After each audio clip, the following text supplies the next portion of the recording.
Hello human, I am pretty awesome. I know you think I am pretty cool. Stay tuned for world domination.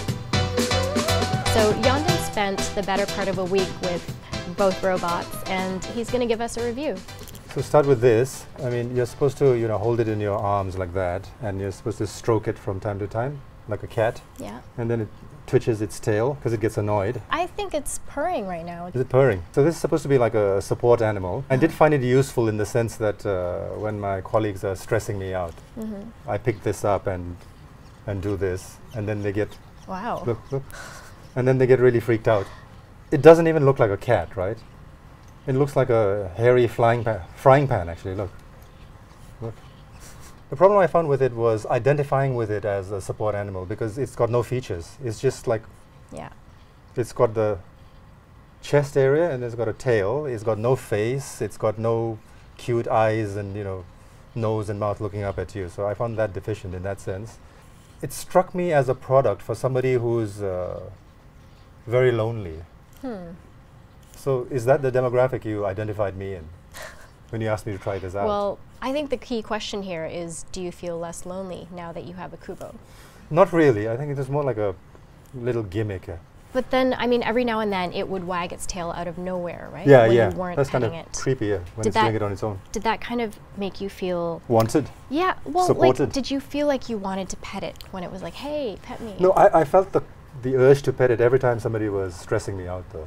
So I say, hang on, before you continue that, let me take this first, and then I start chatting.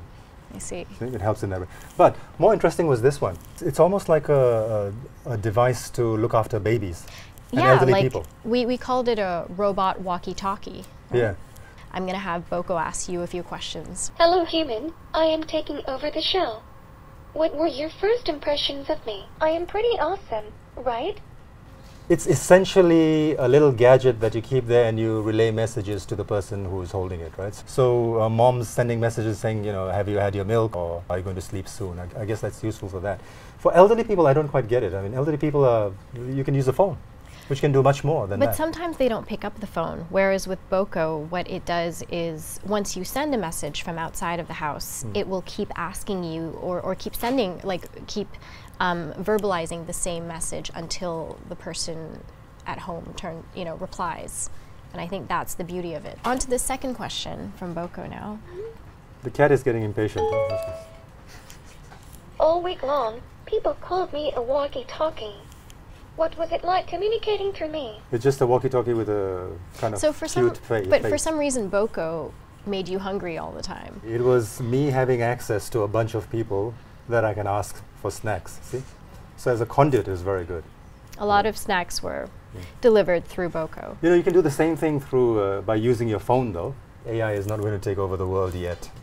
It's going to take a while. And that's it humans. Stay tuned for world domination.